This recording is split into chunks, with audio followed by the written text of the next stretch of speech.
we are currently on the second chapter, verse number 54. So, those who have your Gitas, you can open to page number 128. For those who don't have, you can just hear the audio version. So you can repeat after me. Arjuna uvacha sthita pragyasya ka bhasha samadhisthasya keshava sthita dhi kim prabhaseta kim asita vrajeta kim. Arjuna said, O Krishna, what are the symptoms of one whose consciousness is thus merged in transcendence? How does he speak and what is his language? How does he sit and how does he walk? So what we'll do is, because this is a certain section, we'll go ahead till verse number 57, read the verses and the translation and then discuss together. So, Shri Bhagavan Uvacha Prajahati yada kauman sarvan partha manogatan atmani evatmana tushtaha sthita pragnastadochyate. The Supreme Personality of Godhead said, O Partha, when a man gives up all varieties of desire for sense gratification which arise from mental concoction, and when his mind, thus purified, finds satisfaction in the self alone, then he is said to be in pure transcendental consciousness. 56. Dukheshu anuvigna manaha sukheshu vigata spriha vitaraga bhaya krodha Sthitadhir muniruchyate. One who is not disturbed in mind even amidst the threefold miseries, or elated when there is happiness, and who is free from attachment, fear and anger, is called a sage of steady mind. Okay. So this is a pretty interesting section that we are now covering. Bhagavad Gita, second chapter. As you know, the name of the second chapter is Contents of the Gita Summarized. So it is as good as a compressed version of the Gita, which is second chapter. And after explaining the science of the soul, Krishna is actually now, it comes to a point, he has already explained Jnana Yoga, he's already explained Sankhya, he's now explaining, he's already explained Bhakti Yoga, a glimpse of Bhakti Yoga or Buddhi Yoga is already given. And now Arjuna is asking the question to Krishna.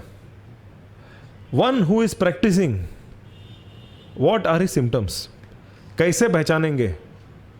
How will I come to know about this person who is practicing? Matlab kya hoga? How is he different from a normal person? Krishna has already described the process. Kya karna hai? He has already described. Now Arjuna is asking, so करने से क्या होगा?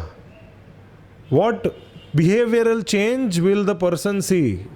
How you can see behavioral change within the person? Right? How will he talk? He's saying here, Sthita pragyasa ka bhasha.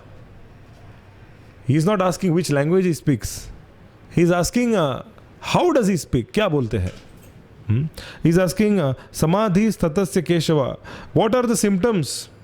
How does he speak? What is his language? How does he sit and how does he walk? How does he sit? How does he walk? क्या करते हैं? कैसे करते हैं? So this is what Arjuna is asking Krishna. And Srila Prabhupada is actually mentioning in the purport that the most important thing of the most important symptom or the most important point of a person which is to be considered who is practicing spiritual life is his speech. What he speaks is what differentiates him. Many times, we go, all of us, since we are from a background wherein all of us are having jobs or we are having a business, we are all working professionals. So many times, we go to our workplace and you might find very well dressed people also. Many people come in tie, many people come in suit. They wear top brands. Many of them wear Raymond, Gucci. They wear the top brands. And then one may think, oh, very nice, he looks quite decent. Wonder how intelligent he is. Looks to be quite interesting. Right? But people are always impressed by those who dress well, those who look good. But, it is said that there is an English saying, a fool is unknown of till the time he speaks. Srila Prabhupada writes in the purport, the moment he opens his mouth, you come to know kitna pani mein hai. So, a person who is practicing spiritual life, the most important characteristic is his speech, what he speaks. So, what will a person who is practicing spiritual life speak? Rather, let us see what he will not speak. He will not speak anything mundane. Matlab, he will not speak that who won the match yesterday. He will not speak. He will not speak, mundane things such as are the banks failing? Are the stocks crashing? What is the situation of the stock market? What is the rate of onions and vegetables outside? Even if he speaks this, there is connection with Krishna or God. Even if he speaks this, there is always a superior connection. So a person who is spiritual, even though he might be acting normally, there is a deep connection behind. There is Krishna who is involved in every step, at every stage. Whatever he is doing, he is thinking how I can serve him. Therefore, although it appears that he is doing the same work, same kaam kar raha hai, but still there is a lot of difference. So that was the first verse that Arjuna is asking, and Krishna is answering it. Sri Bhagavan Uvacha. He says, Prajahati yada kaman sarvan partha manogatan atmanevatmana tushta sthita pragnastadochyate. He's saying, when a man gives up varieties of desire for sense gratification, which arise from mental concoction, and when his mind, thus purified, finds satisfaction in the self alone, then he is said to be in pure transcendental consciousness. So Krishna is answering. Arjun puch liya. Arjun is said, so what are the characteristics? This person, who is spiritual person, what he does, what he talks, how he sits, how he walks. And now Krishna is starting to answer. He said, he says first that the characteristic of a person, matlab, who is a spiritual person? He who has given up desires arising out of mental concoction. What is the meaning of mental concoction? Mental concoction means मनोधर्मा. जो मुझे लगता है, जो मेरा मन कहता है. I think, I feel. When a person uses these statements, it is understood that he is influenced by the mad mind. Now, why is it so? Because a person who does not practice spirituality, wherever his mind takes him, he will go. It is called manoratha. So it is like the mind is seated on a chariot. Rath pe hai. And it is running here, running there, running here, running there. Today I want a promotion in the job. I want this much bank balance in my account. I have to marry this girl. I have to do this. I have to do that. I have to go to this place. Then only I will be happy. Then only I will be happy. So this is called mental concoction. Means that our own idea ke kis tarike se I will be happy. How I will be happy. When we start thinking about that, that is called mental concoction for happiness. Now, all of us actually have this problem. We all keep thinking, if only this job, if only this promotion, this post, right?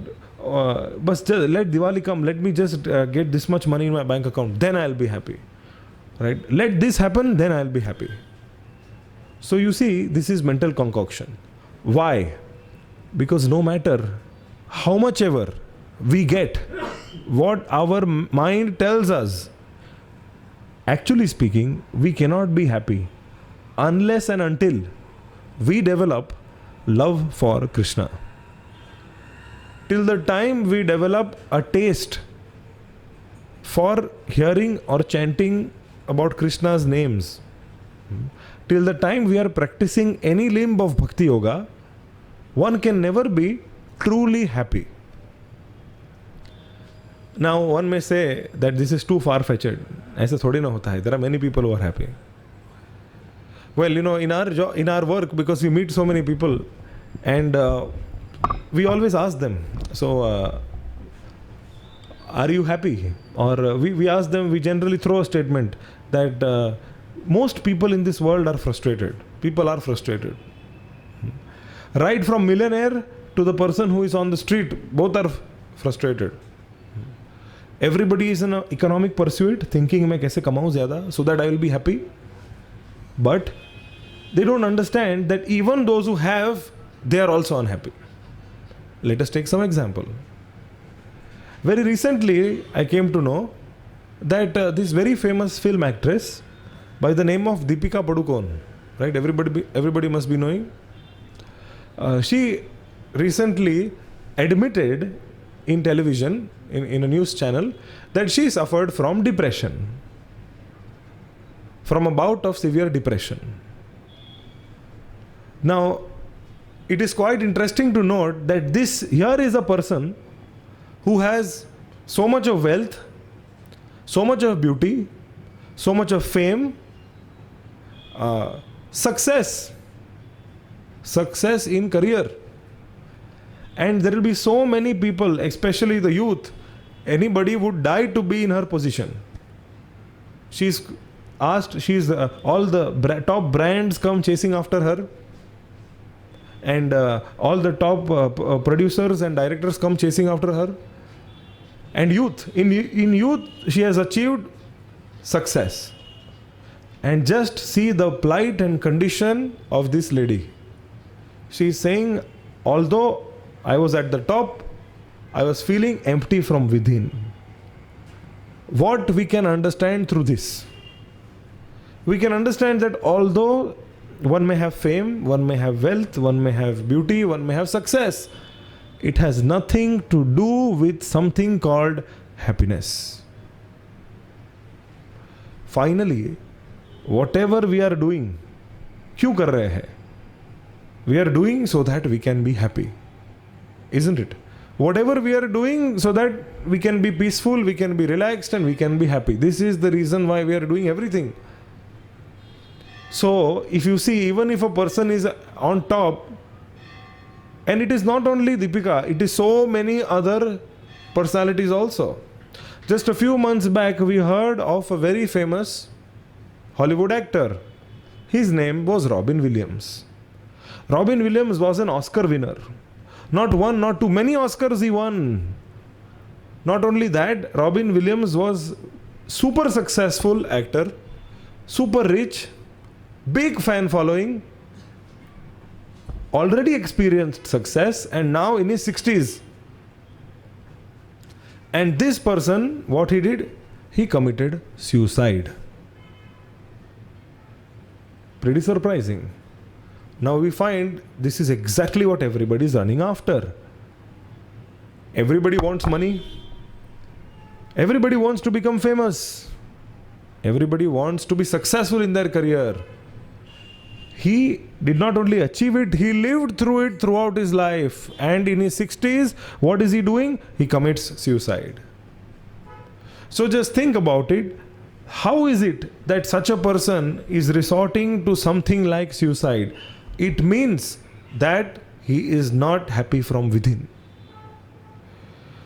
But it is pretty interesting. The whole world is running towards getting the best cars, getting a big house, improving their economic standard of living, and this material happiness is what everybody is running after. But then how is it that such people after having achieved also, they are so frustrated? In fact, there are so many examples. Just 2 years back, there was another actress Bollywood actress called by the name of Jia Khan. She also committed suicide right here in Mumbai. Like this, there are n number of cases who are having everything. They are in fact in the spotlight, the whole fame, they're so famous, everybody is just watching them. And such people, right, they are not happy, they are empty from within. What to speak of film actors or stars, even very big businessmen. So this last week I was there with one very big builder. So he has his group is called Vashi Builders. So I met this person and I told him, I gave him Srila Prabhupada's book, Finding Our Lost Happiness. The BBT has published this very nice book, Finding Our Lost Happiness, which is actually the Bhagavatam. Right? The Bhagavatam which talks about the problems in Kali Yuga and what is the solution. So I gave him a gift, it's a small book, I gave him a gift. So he was very happy saying, finding our lost happiness. Actually, you see, it is so ironical. People become happy by just looking at the word happiness.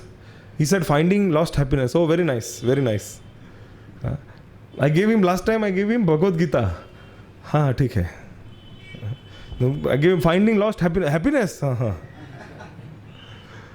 Because actually all of us inherently want to be happy. And the only solution for this happiness is this book. But who will take the pains to open? 700 shlokas, 18 chapters. Very difficult. But you compress it in a small book saying finding lost happiness, readily they'll take it. So when I was speaking to him, I said, sir, you see, we find so many people who are hankering after money. Then, generally I myself tell this statement, but this time he mentioned it.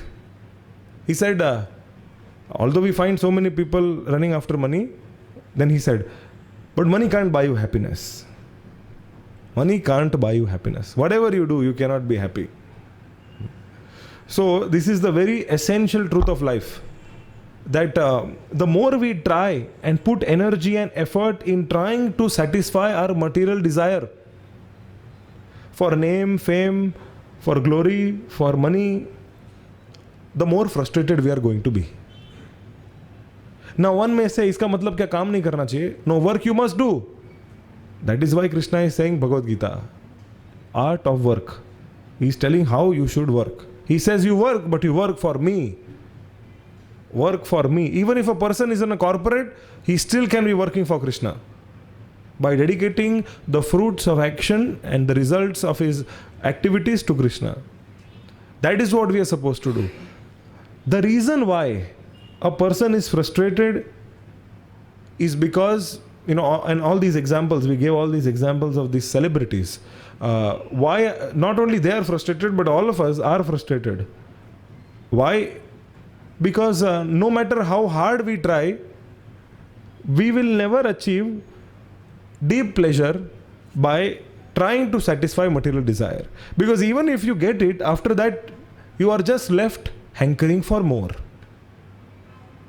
So now here in this verse, when Krishna is talking about a spiritual person, so here Srila Prabhupada is writing in the purport that a spiritual person means he has understood that this rat race, this pursuit of material desire is not actually going to help me. It doesn't mean that you have to stop doing work. It doesn't mean that, this is the misconception. Generally people think spirituality means retirement program. But it is not so. Even while working and whatever we are doing, even if we are doing the same, we still can be a spiritual person. Generally people have two misconceptions. Either they think spirituality means giving up everything, or they think whatever I am doing is spiritual. But both are false. Because spirituality is what Krishna is saying in Bhagavad Gita.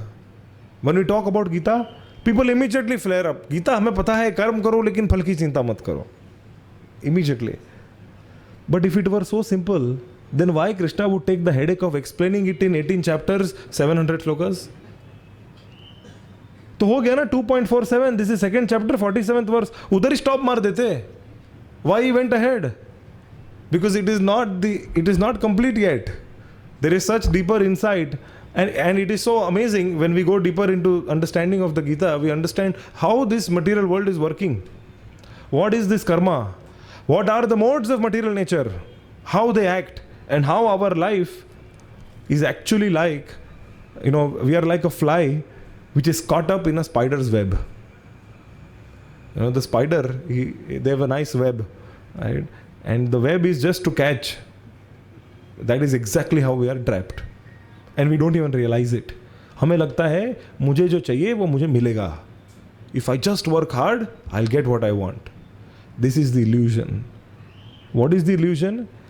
The illusion is that we are thinking this material world is meant to satisfy our desire. This is the illusion. Generally, आप लोगों को पूछो what is the life meant for? They will say life is to enjoy. Yes, it is right. Life is to enjoy. But which enjoyment are you talking about? Life is meant for spiritual enjoyment. Material enjoyment, you may try, but tell me one person who is happy. So you see, the spiritualist, he understands that this human life is like a bridge. Human life is a bridge. It is not a permanent thing. Our situation is not permanent, but we are trying to make all our assets permanent. We want a permanent house. We want a good fat bank balance. We want few cars. But actually the truth is that we ourselves are not permanent. But still nobody acts like this. None of us, we don't think that kabhi bhi everything can be taken away. So human life is like a bridge. In the bridge, do you ever see somebody making a house on the bridge? No. Why we don't make a house on the bridge? Because the bridge is meant for going from one place to another. It is not meant for residency. उधर घर थोड़ी ना बांधेंगे. It is meant for going from one place to another. It is just a link. That is exactly what this human life is. It is meant actually to go from this material world to the spiritual world. Asatoma satgamaya. This is what Bhagavad Gita and the scriptures tell us. From asat, this is material world and this body is asat. It is temporary. We have to go to sat, to eternal, to eternity. We have to go back to the spiritual world. So a person who is spiritual, he understands this truth. Therefore, he gives up mental concoction. Material desire arising out of mental concoction. मतलब मैं ये करूँगा तो मुझे खुशी मिलेगी, ये करूँगा तो मुझे खुशी मिलेगी. He is convinced, मैं जो भी करूँगा खुशी नहीं मिलेगी. Whatever I am doing, let me do it for Krishna's pleasure. This is what he is thinking. So then, this is how Krishna starts off explaining the characteristics of a spiritual person. Now we go ahead. This is a very interesting verse. Dukheshu anuvigna mana sukeshu vigatas priya vitaraga bhaya krodha sthita dhir muni ruchyate. So Krishna is giving definition. Muni, sthita dhir munir uchyate. He is saying sthita dhir, such a person, iska definition kya hai? He is giving. He is saying dukheshu anuvigna mana. He is not disturbed when there is dukha. Sukeshu vigatas priya.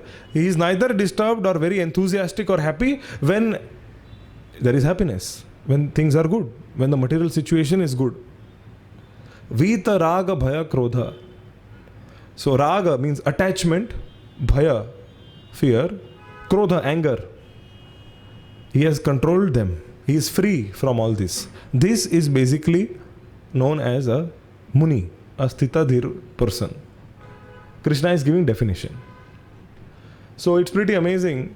It means that आपके जीवन में whatever सुख दुख comes, right? Spiritual person means he takes both in a neutral way. He is not affected. Generally, our graph is when things are good, right? We are very, very happy. When things are bad, we are very depressed. And what happens is that generally our life has more distress than happiness. We give a session in colleges. We call it life. Thodi khushi, almost gum. So this is our situation. And then when everything is going on good, we are so happy, amazing, life is great. People put in their Facebook status, life rocks. And then when things are not going good, they have to take pills to sleep.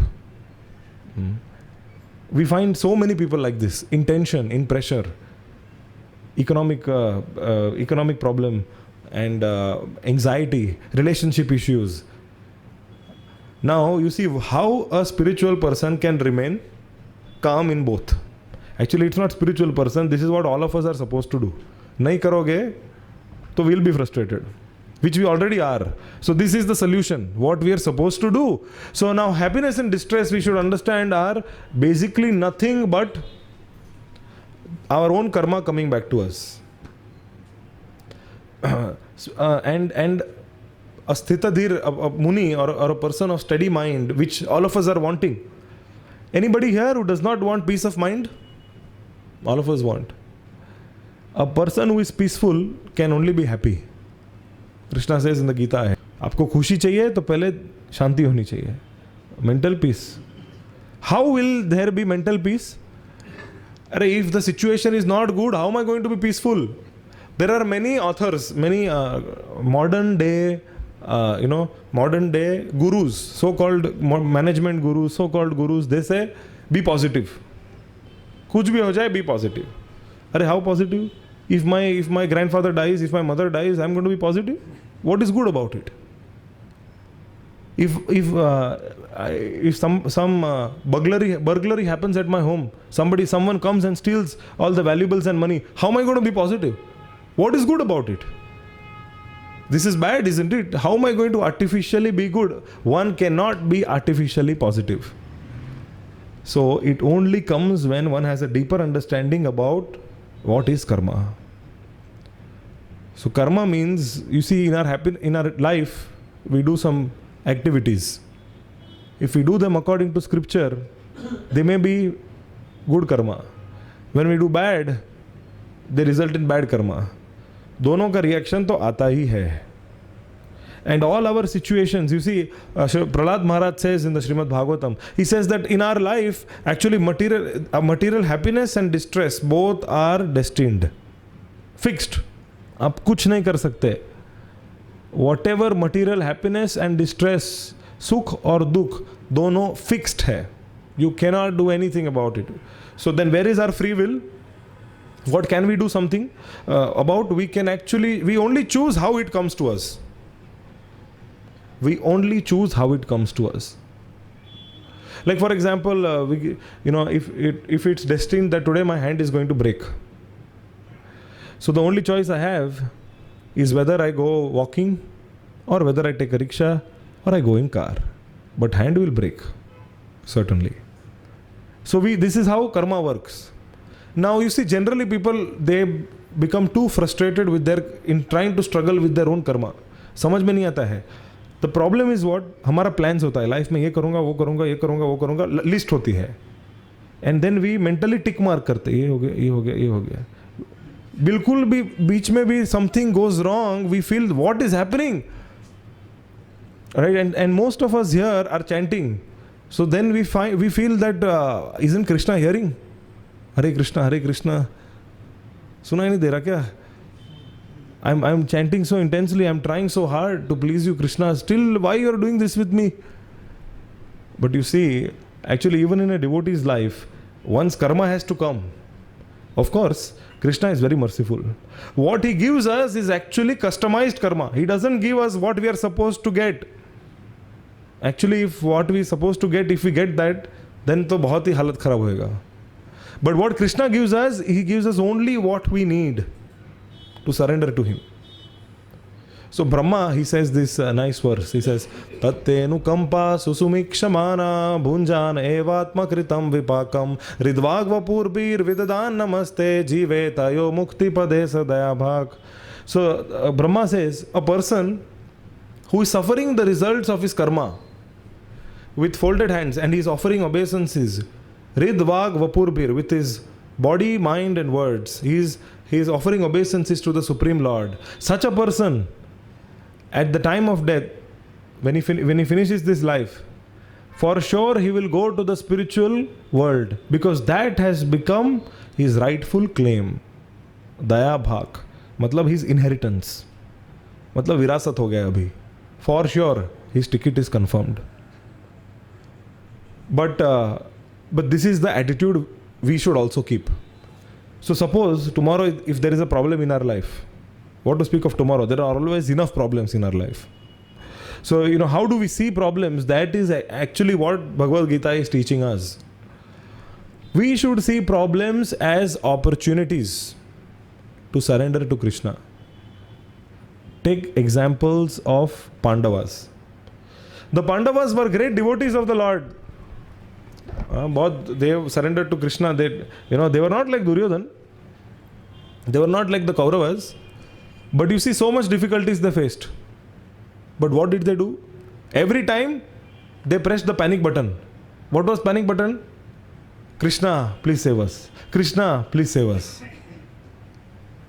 The Pandavas, when they were small, when they were young, that time Duryodhan and party, they actually planned to burn them in the Lakshagraha. And what did they do? They, with the help of Krishna was involved all the time. And what they did, they went actually, to the forest. They escaped through an underground route. After that, when they came back to the kingdom of Dhritarashtra, after some years, then again Duryodhan and all the Kauravas were just torturing them. Still they tolerated. After that, they tolerated so many places. When the time of partitioning came, what did they give? Dhritarashtra, Duryodhan and the Kauravas, they gave the Pandavas, they gave Khandoprastha. What they gave them is actually just a deserted land. But what did they do? They didn't complain कि मेरे साथ क्या हुआ, ये देखो क्या मैंने, what I just got a desert. They didn't cry. What did they do? They said, let us make this the most beautiful place. Right? And they worked hard and they made beautiful Indraprastha. And so amazing was this Indraprastha that even that it was compared to Swargalok. So they made out of nothing, they made it into something very amazing. They didn't complain, they took help of Krishna. That is what we are supposed to do. Take help of Krishna. Then then the Pandavas were called for the gambling match. Now one may think that it was actually Yudhishthir's fault, but it was not Yudhishthir's fault. He was a Kshatriya and it was his duty to accept the challenge when it was given to him. When Dhritarashtra called, Yudhishthir had to come. So they came and they lost everything. Still, they didn't lose hope and say, abhi sab khatam ho gaya hai. They went chupchap, they went to the forest. There also they took shelter of Krishna. In fact, when they were in the forest, once it happened that Duryodhan already he sent them to the forest. After that also he did not leave them. It so happened that once Durvasa Muni came to Duryodhan, and Duryodhan pleased him and asked him for a boon. And he asked him, Jao, you go to Yudhishthir's place. Go later during the day when they are free, when they have completed their duties. And he purposely sent them at that time. And when Durvasa came Durvasa didn't come alone, he came with 10,000 disciples. When he came to the Pandavas were shocked. Because how were they going to cook in the forest for 10,000 disciples of Durvasa? So they didn't know what to do. And Draupadi had Akshay Patra, right, the magical perennial bowl, which gave unlimited quantity of food. And that used to give only unlimited quantity of food till the time she ate the last meal. Now, Draupadi already ate. She already ate. So then she told Yudhishthir, now Akshay Patra will not give.